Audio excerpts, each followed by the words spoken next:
lo orang baik, suka nolong, jujur, ya udah, selamat, lo pasti masuk surga. Ini kan pemikiran yang umum banget ya. Pokoknya jadi orang baik, nggak bikin masalah, auto dapat tiket VIP ke surga. Tapi pertanyaannya, yakin standar baik menurut kita itu sama persis kayak standar baik di mata Tuhan? Oke, pertama-tama kita harus geser dulu nih cara pandangnya. Ini bukan soal baik menurut standar kita atau teman-teman kita, tapi menurut standarnya Dia yang menciptakan kita. Kira-kira gimana sih Tuhan ngelihat semua perbuatan baik yang kita bangga-banggain itu? Nah, di sini nih yang jelek banget. Alkitab ngasih perumpamaan yang jujur aja, savage. Kebaikan kita yang paling top sekalipun, semua kesalehan kita, itu diibaratkan cuma kayak kain kotor. Kok bisa sekeras itu perbandingannya? Ini nyambung banget sama bahasan kita di video sebelumnya tentang dosa. Kalian ingat kan? Waktu manusia jatuh dalam dosa, koneksi kita sama Tuhan itu ibaratnya kayak wifi yang langsung putus total. Nah, akibatnya kompas moral kita jadi error. Udah nggak sinkron lagi sama kompas moralnya Tuhan. Jadi motif dibalik setiap perbuatan baik kita itu, ya nggak ada yang bisa dibilang 100% murni lagi. Oke.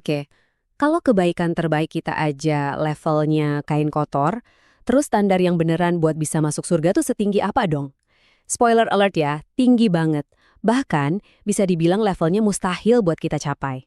Standar yang Tuhan tetapkan itu cuma satu, sempurna, mutlak, nggak ada cacat sama sekali.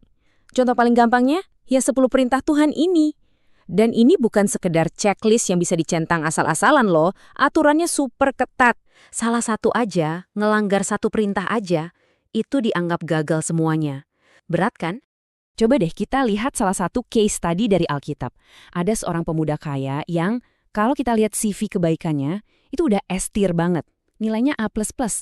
Dia datang ke Yesus dengan super pede, bilang kalau semua perintah Tuhan itu udah dia lakuin dari kecil. Checklistnya keisi semua, kelihatannya sempurna. Tapi Yesus ngasih dia satu tantangan terakhir. Dan tesnya ini bukan lagi soal perbuatan yang kelihatan dari luar, tapi langsung nembak ke inti hatinya. Dia cuma diminta jual semua hartanya, terus ikut Yesus. Ternyata, buat pemuda itu, kelemahannya itu hartanya. Dia nggak rela ngelepasin itu semua. Hartanya udah jadi Tuhan kecil di hatinya. Nah, kalau kita tarik ke zaman sekarang, mungkin Tuhan kita bukan harta, tapi bisa jadi clout di media sosial, validasi dari jumlah followers, atau ambisi karir yang gila-gilaan. Intinya, apapun yang kita taruh di tahta nomor 1 hati kita yang bukan Tuhan. Oke, sebentar. Kalau standarnya sesempurna itu, dan kita sebagai manusia pasti gagal, terus gimana dong nasib kita? Apa udah game over aja gitu? Kedengarannya mustahil banget ya? Jawabannya, ya, memang mustahil. Kalau kita nekat mau manjat ke surga pakai usaha dan perbuatan baik kita sendiri, kita nggak akan pernah nyampe. Tembok standarnya ketinggian. Tapi disinilah kabar baiknya masuk. Apa yang mustahil buat kita itu sangat-sangat mungkin buat Tuhan.